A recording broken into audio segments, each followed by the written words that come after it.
គិតមួយឆ្នាំពីរឆ្នាំបីឆ្នាំឥឡូវដាច់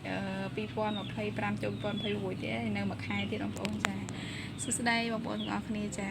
អ្នកណាខ្លះចង់លក់ចាប់ហួយនៅផ្ទះតែគិតយូរហើយអត់ហ៊ានលក់ទេអត់ហ៊ានធ្វើទេនៅសល់មួយខែទៀតទេណាដាច់ឯឆ្នាំ2025ចូល2026ឯងអញ្ចឹងកុំគិតច្រើនពេកចាត្រូវលក់ទៅបងប្អូនចាមើលជាស្ដៃទុកខ្ញុំទូចមួយទេអត់ធំទេបងប្អូនចា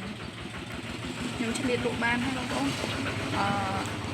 ពីខាងនោះនំបងប្អូនចានំទៅទួយthìបានទួយទេបងប្អូនចាកុំសូវគិតយូរពេកបងប្អូនចាបើមើលវីដេអូរបស់ខ្ញុំមិនសូវឲ្យបងប្អូនគិតយូរទេបងប្អូនចាត្រូវលក់ទៅបងប្អូនយើងមិនគិតច្រើនពេកទេលេងហ្នឹងមិនស្រួលដល់ដល់2025សល់មួយខែទៀតចូល2026ហើយអញ្ចឹងបើគិតបន្តទៀតប្រហែលជាអាចដាច់ឆ្នាំ2026ទៀតក៏អាចលក់បានដែរកុំគិតច្រើនពេកបងប្អូនមានដើមប៉ុណ្ណាដាក់ប៉ុណ្្នឹងទៅទងទិញមកដាក់កន្លះកេះឬក៏បើខ្ញុំវិញហ្នឹងទឹកជាងគេផងម្ដងហ្នឹងទិញតែមួយយូរហើយថាខ្ញុំដោយសារបបោនៅឆ្ងាយអត់ឆ្ងាយទេអញ្ចឹងក៏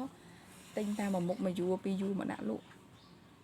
មិនទិញច្រើនទេយើងលក់ដំបងអញ្ចឹងទិញតិចមកហើយមិនថាចាំមានលុយគ្រប់យើងចាប់ផ្ដើមមិនបាច់ទេ20 30ម៉ឺនក៏ចាប់ផ្ដើមបានដែរបើអត់មានតន់មានតូបទេអានកន្លែងណាស្រាប់មកផ្ទះអីដាក់បានដាក់ទៅបងប្អូនធុងស្នោមួយមកដាក់លក់សិនទៅហើយចាំយើងបានដើមយើងបន្ថែមតាមហ្នឹងណាបងប្អូនខ្ញុំលក់ដំបងក៏លក់អញ្ចឹងដែរបងប្អូនឥឡូវបានពេញផ្ទះឆ្លៀតបានទិញបានធុង